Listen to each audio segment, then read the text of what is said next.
Hello everyone, welcome to our YouTube preparation channel. दोस्तों, मैं रुबेल और मैं आज आप सबके सामने आंसर की लेके आया हूँ बीएड एडमिशन टेस्ट 2024 का। आज ये टेस्ट हुआ था, यानी 4 अगस्त 2024 को। आप लोग एक बार चेक कर लेना और उसके बाद मुझे कमेंट सेक्शन में बताना किसका कितना आता है, या मुझे व्हाट्सअप में मैसेज कर सकते हो। मेरा व्हाट्सअप नंबर है 9101467653। और देखो, आज मैं बाहर था, इसलिए पहले इसका आंसर की दे नहीं पाया।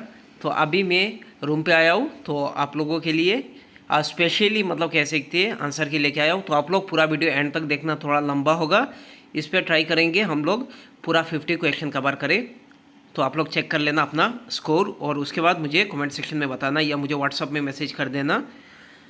आज का जो फर्स्ट क्वेश्चन यानी सेक्शन है टीचिंग एप्टीट्यूड का, इस पर 20 क्वेश्चन था और 20 मार्क्स भी था। Number 1 question, the most important skill of teaching is. Options are making student understand what the teacher says, या option B covering the course prescribed in the subject, या option C keeping student relaxed while teaching, या option D taking class regularly. तो कौन सा आप लोगों ने answer दिया था? इसका जो राइट आंसर है वो देखो आप लोग, कवरिंग द कोर्स प्रेस्क्राइब ये तो नहीं होगा, कीपिंग स्टूडेंट रिलैक्स ये भी नहीं होगा, टेकिंग क्लासेस रेगुलरली ये भी नहीं। तो option A is the correct answer. तो जिन्होंने ए दिया उनका करेक्ट हुआ। Question number 2, with the development of technology. और ये देखो, मोस्ट ऑफ द क्वेश्चन कह सकते हैं हमारे मॉक टेस्ट से आया, और जो लोग रेगुलरली क्लास कर रहे थे तो उनका कह सकते हैं एकदम कॉमन था और एकदम ईजी क्वेश्चन था। Question number 2, with the development of the technology the role of a teacher in the future will be. तो ये क्वेश्चन कह सकते हैं मॉक टेस्ट पे था, ठीक है। To provide information, to develop new text book, to guide student, या option D to use the internet in teaching. इसका राइट आंसर होगा देखो ऑप्शन सी, यानी to guide student. Question number 3, a teacher of class 3 के teacher, ठीक है, find that some student understand the concept more clearly when explain orally. तो student class 3 के अगर टीचर यह समझता है कि स्टूडेंट जितना ओरली बात करके अगर कुछ भी समझाए, ठीक है, तो क्या होता है, बच्चे अच्छे से इसको समझते हैं। There learning style is aesthetic, ये नहीं होगा, विजुअल ये नहीं होगा, उसके बाद काइनेस्थेटिक ये भी नहीं है। तो option B is the correct answer, auditory. तो ये क्वेश्चन भी इजी क्वेश्चन है, थोड़ा सा समझ के आप लोग देना चाहिए। तो option B is the correct answer. Question number 4, a good teacher is one who. तो ये सब क्वेश्चन टेस्ट पे था। Give student ample opportunities to learn, या गिव स्टूडेंट यूजफुल इन्फॉर्मेशन, या option C explain the concept and principles, या option D gives printed notes to the student. इसका जो राइट आंसर होगा वो है ऑप्शन ए, यानी give student ample opportunities to learn. तो ये भी क्वेश्चन कह सकते हैं टेस्ट पे था। Question number 5, the purpose of formative assessment, ये भी हम लोगों ने डिस्कस किया था। तो option are to assess overall performance of the student, या to provide feedback for improving the learning, या to evaluate the teaching method, या option D to assign grades and ranks of the student. तो ये दे नहीं सकते। तो option B is the correct answer. इससे क्या होगा, फीडबैक मिलेगा, उसके बाद लर्निंग को और भी इम्प्रूव कर सकते हैं। तो option B is the correct answer. Question number 6, which one of the following is the most important element in teaching। तो टीचिंग का मोस्ट इंपॉर्टेंट एलिमेंट कौन सा है? Knowledge about the student, relationship between the teacher and the student. तो कल के class में हम लोगों ने डिस्कस किया था। तो option B is the correct answer, relationship between teachers and student. Question number 7, effective teacher is one who has control over the class, ये तो नहीं होगा। Who can deliver more information in limited time, तो ज़्यादा information से भी फ़ायदा नहीं है अगर बच्चे समझ नहीं पाए। सो ऑप्शन सी देखो, who inspire the student how to learn, ये सही है। तो ये भी क्वेश्चन हमारे टेस्ट पे था, हम लोगों ने डिस्कस किया। तो हाउ टू लर्न, तो वो जो इंस्पायर करते स्टूडेंट को वो कैसे सीखे, उसके बाद खुद से ही सीखेंगे। Question number 8, the most important quality for becoming a good teacher. Option सा देखो, genuine interested in teaching, ability to control student, या एबिलिटी टू गुड एक्सप्रेशन, या option D knowledge of his subject. तो इसका जो मोस्ट अप्रोप्रिएट होगा वो है ऑप्शन डी, यानी नॉलेज ऑफ हिज सब्जेक्ट। तो ये जिन्होंने कह सकते ऑप्शन डी पे टिक किया, या कह सकते OMR शीट फिल किया, तो उनका करेक्ट हुआ। Question number 9, the most important challenge before a school teacher is. तो देखो ऑप्शन, ये भी क्वेश्चन हम लोगों ने परसों ही डिस्कस किया था। ऑप्शन आ देखो, to maintain discipline in the classroom, to design good question paper, या to make teaching learning process enjoyable. तो ये option C is the correct answer. Question number 10, aptitude reveals one prospect of success in. तो ये भी हम लोग teaching aptitude जब मैं समझा रहा था तब ये सब हम लोगों ने डिस्कस किया था। तो कौन सा राइट आंसर को देखो, हैंडलिंग डिफिकल्ट टास्क या जनरल स्टडीज़, पर्टिकुलर प्रोफेशन या सोशल इफेक्टिवनेस। तो देखो डी, सी और बी गलत है, तो option A is the correct answer, यानी handling difficult task. Question number 11, while orienting new admit student in the school, teacher should, अगर नया मतलब कोई अगर एडमिट होता है स्टूडेंट तो टीचर क्या करना चाहिए, avoid talking about school expectation, ये तो अच्छा चलो इसको हम लोग तो देखते हैं अभी। ऑप्शन बी देखो, utilise the service of classmate to familiarise his और her him with the school, या focus on the mode of curriculum transaction, या place emphasise on the school rule.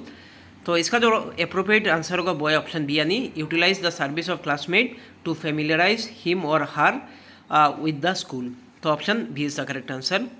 Question number 12, the full form of ITEP, ठीक है, तो इसका जो right answer होगा देखो option D, integrated teacher education programme, यानी option D is the correct answer. तो जिन्होंने ऑप्शन डी दिया तो उनका करेक्ट हुआ। Question number 13, if a student is rude to you which strategy would you adopt as a teacher. तो देखो option A, argue with student, ये तो गलत है।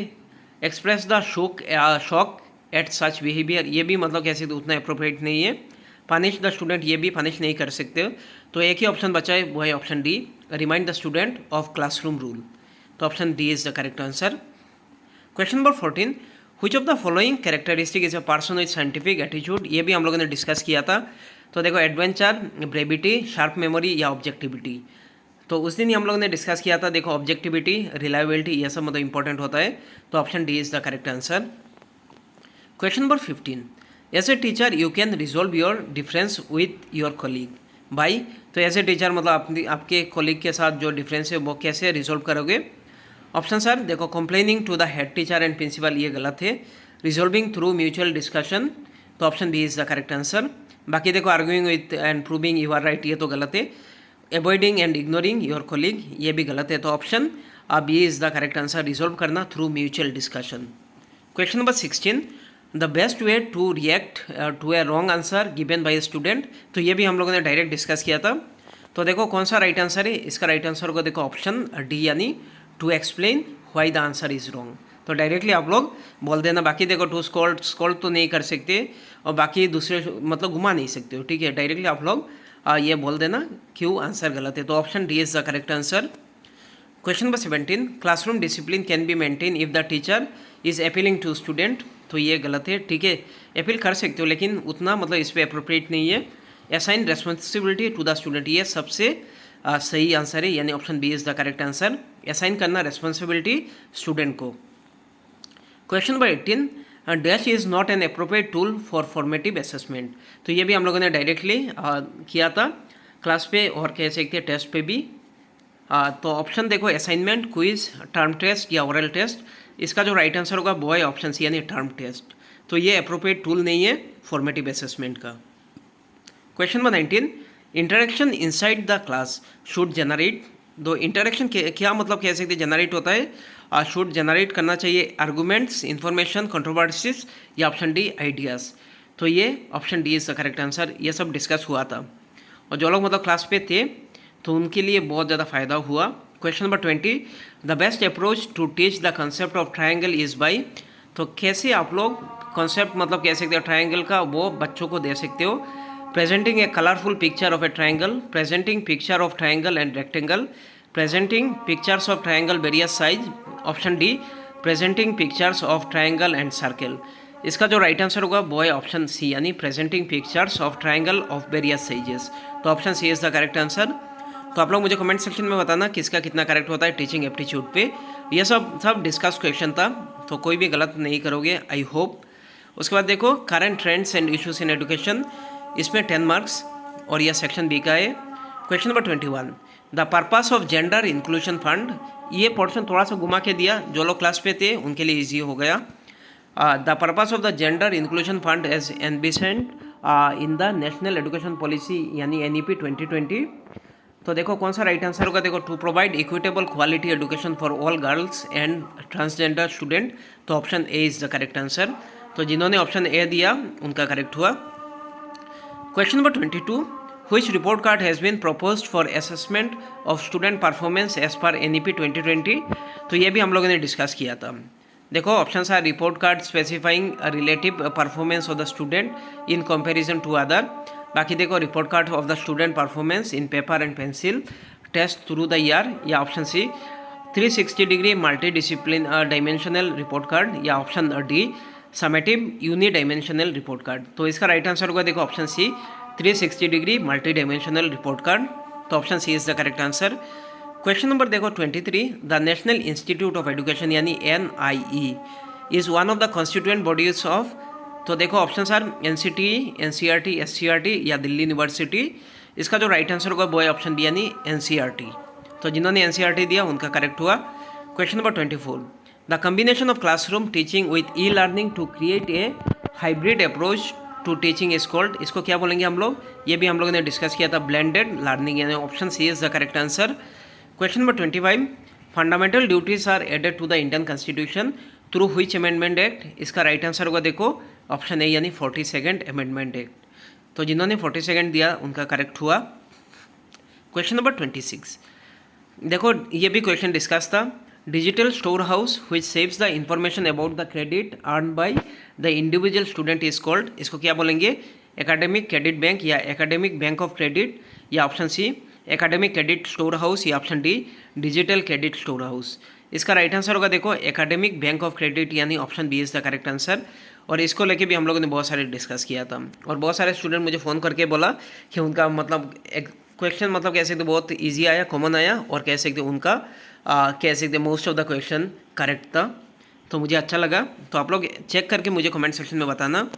Question number 27, education that allows every human being to acquire knowledge, skills, attitude and values necessary to shape sustainable future. तो ये question भी हम लोग ने डिस्कस किया था, ठीक है। तो इसलिए मैं बोलता हूँ कि आप लोग ऑनलाइन क्लास ज्वाइन कर लो। तो अभी देखो आसाम डायलेक्ट का क्लास चल रहा है, और कह सकते हैं SCERT DLED का पेट का भी क्लास चल रहा है, तो आप लोग ज्वाइन कर सकते हो। देखो इसका कौन सा राइट आंसर होगा, देखो education for development and sustainability ये गलत है, सस्टेनेबल एजुकेशन ये भी गलत है, education for sustainable development it is the most appropriate answer. तो option C is the correct answer. Question number 28, Nishtha के ऊपर भी हम लोगों ने क्लास किया था, मॉक टेस्ट पे था। कौन सा राइट आंसर है, Nishtha is an initiative to provide professional development to teachers, या एश्योर पंक्चुअलिटी ऑफ स्टूडेंट, या provide learning material to student, या assuring the punctuality of teachers. इसका जो राइट आंसर होगा वो है ऑप्शन ए यानी provide professional development to teacher, ठीक है। तो ये ट्रेनिंग प्रोग्राम है। Question number 29, the national curriculum framework for school education 2023 focuses on. थोड़ा सा मतलब अच्छे से सोचने से ये क्वेश्चन भी आप लोग आराम से दे सकते हो। तो इसका जो राइट आंसर है वो है ऑप्शन सी यानी all the stages of schooling. Question number 30, the state और UT highest literacy rate in India. तो ये भी एकदम इजी क्वेश्चन था, मिजोरम, दिल्ली, गोवा या केरला। इसका जो राइट आंसर होगा वो है ऑप्शन डी यानी केरला। अभी हम लोग आते हैं सेक्शन सी जनरल इंग्लिश। ये भी क्वेश्चन एकदम इजी क्वेश्चन था। देखो question number 31, choose the word which is most opposite to the placed, यानी एंटोनिम क्या है ऑपोजिट मीनिंग प्लेस्ड का। ऑप्शन आर डिसअपॉइंटेड, उसके बाद देखो स्टंट, हॉस्टाइल या जेलस। इसका राइट आंसर होगा देखो ऑप्शन ए यानी डिसअपॉइंटमेंट। प्लीज मतलब खुश होना, डिसअपॉइंटमेंट मतलब नाखुश, ठीक है। तो option A is the correct answer. Question number 32, malaria has dash in the town. तो ये एकदम कह सकते प्रेजेंट परफेक्ट टेंस से आया। तो कौन सा राइट आंसर है, देखो इसका जो राइट आंसर होगा देखो मलेरिया हैज़ ब्रोकन आउट, यानी option D is the correct answer. Question number 33, ये टेक क्वेश्चन से क्वेश्चन था, easy question. It isn't very warm, तो इसका राइट आंसर होगा इज इट, यानी option C is the correct answer. तो पहले वाला कह सकते हैं ये देखो इजंट था, तो इसलिए हम लोगों ने पहले वाला नेगेटिव था, तो इसलिए बाकी हम लोग लास्ट पोर्शन पॉजिटिव पे लाए, तो option C is the correct answer. Question number 34, the kitchen is dash the back side of the house. Option are about, of, in या एट। इसका राइट आंसर होगा देखो ऑप्शन डी यानी the kitchen is at the back side of the house. तो ये point बोला गया, ठीक है। क्वेश्चन नंबर 35, ये क्वेश्चन भी मतलब कह सकते हैं एकदम टेस्ट के थ्रू ही आ गया। देखो choose the correctly spelled word, तो कौन सा राइट आंसर है, इसका जो राइट आंसर होगा वो है ऑप्शन ए यानी सर्विलांस। तो एक बार स्पेलिंग देख लेना, SURVEILLANCE। तो option A is the correct answer. Question number 36, he told me that he dash there since 2021। तो कौन सा राइट आंसर है, इसका जो राइट आंसर होगा देखो ऑप्शन सी यानी hadn't been. They are since 2021, तो option C is the correct answer. तो जिन्होंने ऑप्शन सी पे क्लिक किया या कह सकते हैं सी मतलब कह सकते हो OMR पे फिल किया, उनका करेक्ट हुआ। Question number 37, everyone was invited to the party but Roshni, so what does the sentence means only Roshni was invited to the party, ये गलत है, डायरेक्टली बोल रहा है only Roshni was not invited to the party, ये सही है, यानी option B is the correct answer. Question number 38, identify the past perfect tense, I am going to the store, she will visit us tomorrow, they had already left when I arrived, या option D he is eating lunch. इसका जो right answer होगा वो है option C, यानी दे had already left when I arrived. तो ये भी मतलब एकदम इजी क्वेश्चन था। Question number 39, one word for an imaginary जो आइडियल सोसाइटी, ये भी हम लोगों ने डिस्कस किया था। इसका राइट आंसर होगा देखो ऑप्शन बी यानी यूटोपिया, तो option B is the correct answer. Question number 40, Reshmi says my startup is doing very well, change into reported यानी इनडायरेक्ट स्पीच, तो इसका जो राइट आंसर होगा देखो ऑप्शन देखो D, Roshni says that her startup is doing very well, तो option D is the correct answer. तो question easy था और ये नरेशन का क्वेश्चन था। अभी हम लोग आते हैं सेक्शन डी यानी जनरल नॉलेज, इस पे 10 क्वेश्चन था। Question number 41, which organisation recently release, ये भी हम लोगों ने एकदम डायरेक्टली वो कुछ दिन पहले ही हम लोगों ने टेस्ट पे किया था, ग्लोबल फूड पॉलिसी रिपोर्ट 2024। ऑप्शन था देखो world bank, center for international forest जो research, international food policy research institute, या ऑप्शन डी ILO यानी इंटरनेशनल लेबर ऑर्गेनाइजेशन। इसका जो राइट आंसर होगा वो है ऑप्शन सी यानी international food policy research institute यानी IFPRI। क्वेश्चन नंबर 42, ये भी क्वेश्चन इजी था, discuss question, muga silk is produced in, ये एकदम इजी था, तो option C is the correct answer यानी आसाम। क्वेश्चन नंबर 43, ये भी थोड़ा सा मतलब सोच के आप लोग दे सकते थे। देखो what is the penalty of using mobile phone while driving A vehicle in Assam, तो कितना है ऑप्शन सर देखो अभी रिसेंटली ये न्यूज़ पे था इसलिए क्वेश्चन आया, तो option A is the correct answer 1000 for the first offence, ये तो एकदम इजी क्वेश्चन था, तो option A is the correct answer. Question number 14, food, ये भी हम लोग ने उस दिन ही डिस्कस किया था और टेस्ट पे भी था। The green planet in the solar system is, option है सैटर्न, नेपच्यून, यूरेनस या अर्थ, इसका राइट आंसर होगा देखो ऑप्शन सी यानी यूरेनस। तो किसी ने ये गलत किया तो मुझे बहुत बुरा लगा, ठीक है। Question number 45, the hottest continent in the world, Asia, Africa, North America या साउथ अमेरिका, ये भी इसी क्वेश्चन था, तो option B is the correct answer यानी Africa. Question number 46, which element is main constituent of the diamond, ये भी एकदम इजी क्वेश्चन था, कार्बन, सिल्वर, गोल्डन या ऑक्सीजन, इसका राइट आंसर होगा देखो ऑप्शन ए यानी कार्बन। क्वेश्चन नंबर 47, अच्छा देखो इस पे इस बार जनरल इंटेलिजेंस का मतलब कह सकते हैं सिलेबस पे नहीं था, फिर भी 2 क्वेश्चन आया, लेकिन ये भी क्वेश्चन हम लोगों ने डिस्कस किया था हमारा जो ADRE क्लास इस पे, तो जो लोग मतलब कह सकते हैं साइमल्टेनियसली आसाम डायरेक्ट का क्लास कर रहे हैं उनके लिए तो ये क्वेश्चन बहुत ईजी था, और ये भी आप लोग मतलब ऐसे ही कर सकते हो, ये तो एकदम ईजी क्वेश्चन था। देखो Q and R are of same age, ये दोनों सेम एज एक साइड रखना, S is younger to T, ठीक है, तो एकदम ऊपर T उसके बाद S, उसके बाद देखो U is younger to S, तो U के नीचे कौन सा होगा, देखो U is younger to S, S के नीचे U, ठीक है, बट एल्डर टू Q, तो Q से बड़ा मतलब Q नीचे होगा, तो सबसे ऊपर कौन सा है, तो T होगा, यानी option D is the correct answer. तो जिन्होंने D दिया उनका करेक्ट हुआ। Question number 48, Rohit walked 30 metre towards east, ये भी हम लोग क्वेश्चन बहुत बार डिस्कस किया और ये एकदम इजी क्वेश्चन था। रोहित ने 30 मीटर टुवर्ड्स ईस्ट मतलब वॉक किया, तो ईस्ट साइड मतलब मैप के हिसाब से ईस्ट वेस्ट नॉर्थ साउथ ये लिख लेना। उसके बाद देखो took right turn and walked 40 metre, यानी नीचे आया साउथ की तरफ, he again took right turn यानी वेस्ट की तरफ फिर से मुड़ गया, मुड़ के 50 मीटर गया। तो अभी कौन से साइड पे है, तो इसका राइट आंसर को देखो ऑप्शन सी यानी west side. Question number 49, the first open university in India was setup in the state of, ये भी हम लोग बहुत बार डिस्कस किया, ठीक है। इसका जो राइट आंसर होगा वो है ऑप्शन बी यानी आंध्र प्रदेश, ये 1982 पे फर्स्ट टाइम एस्टेब्लिश किया था। और क्वेश्चन नंबर 50 जो कि आज का जो लास्ट क्वेश्चन, ये भी क्वेश्चन हमारे स्पोर्ट्स के करंट अफेयर्स पे था। Total medal in India own in special Olympic world games 2023 held in Berlin Germany, तो कितना मतलब कह सकते हैं स्पेशल ओलंपिक वर्ल्ड कप जो गेम हुआ था, सॉरी वर्ल्ड गेम हुआ था, तो उस पर कितना मेडल जीता था। इसका जो राइट आंसर होगा वो है ऑप्शन सी यानी 202। सो आज के लिए इतना ही। Thank you so much. आप लोग पूरा वीडियो एंड तक देख लेना। और देखो जो ग्रुप में है तो आज मैं 8:30 को आऊँगा सब लोग सबसे बात करने के लिए। Thank you so much. इस वीडियो को ज़्यादा से ज़्यादा शेयर करो। Thank you so much.